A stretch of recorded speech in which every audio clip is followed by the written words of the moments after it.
Hi friends, ఏపీకి సంబంధించి important current affair last వరకు చూడండి వీడియో. ఆర్బీఐ 2024-25 ఆర్థిక సంవత్సరం గణాంకాలు విడుదల చేసింది. అందులో ఏపీ పండ్లు చేపల ఉత్పత్తిలో ప్రథమ స్థానం సాధించింది. అయితే ఈ గణాంకాలు దేశం మొత్తం మీద వివిధ అంశాల్లో ఏ రాష్ట్రం ఏ స్థానంలో ఉందో పేర్కొంది.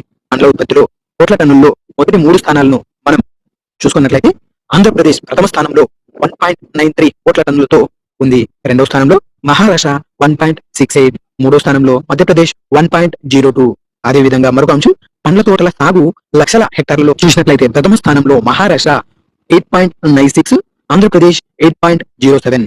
అదేవిధంగా మరొక అంశం, చేపల ఉత్పత్తిలో లక్షల టన్నుల్లో గమనించినట్లయితే ఆంధ్రప్రదేశ్ ప్రథమ స్థానంలో 51.58, రెండవ స్థానంలో పశ్చిమ బెంగాల్ 22, యూపీ 11.60. అయితే ఓవరాల్ గా ఈ యొక్క గణాంకాలను మనం గమనించినట్లయితే ఆంధ్రప్రదేశ్ పండ్ల ఉత్పత్తిలో మరియు చేపల ఉత్పత్తిలో ప్రథమ స్థానంలో ఉండడం మనం గమనించవచ్చు. మరికొన్ని ముఖ్యాంశాలు ఈ నివేదికలోవి మనం పరిశీలించినట్లయితే సుస్థిరాభివృద్ధి లక్ష్యాల సాధనలో 74 మార్కులతో ఆంధ్రప్రదేశ్ 10వ స్థానంలో ఉంది. తెలంగాణ కూడా ఇదే స్థానంలో నిలిచింది. ఆంధ్రప్రదేశ్ తెలంగాణ రాష్ట్రాల్లో సగటు జీవనకాలం 70 ఏళ్లు, పురుషులు 68 ఏళ్లు జీవిస్తుండగా మహిళలు 5 ఏళ్లు ఎక్కువగా 73 ఏళ్లు జీవిస్తున్నారు. జాతీయ సగటు కూడా 70 ఏళ్లతో తెలుగు రాష్ట్రాలు సమంగా ఉన్నాయి. అయితే ఈ జీవన కాలంలో మనది ఆంధ్రప్రదేశ్ లో 9వ స్థానంలో ఉండడం మనం గమనించవచ్చు. ఆంధ్రప్రదేశ్ లో బియ్యం ఉత్పత్తి 81.59 లక్షల టన్నులు కాగా ఆహార ధాన్యాల ఉత్పత్తి రాష్ట్రం మొత్తం మీద 1.17 కోట్ల టన్నులుగా మనం గమనించవచ్చు.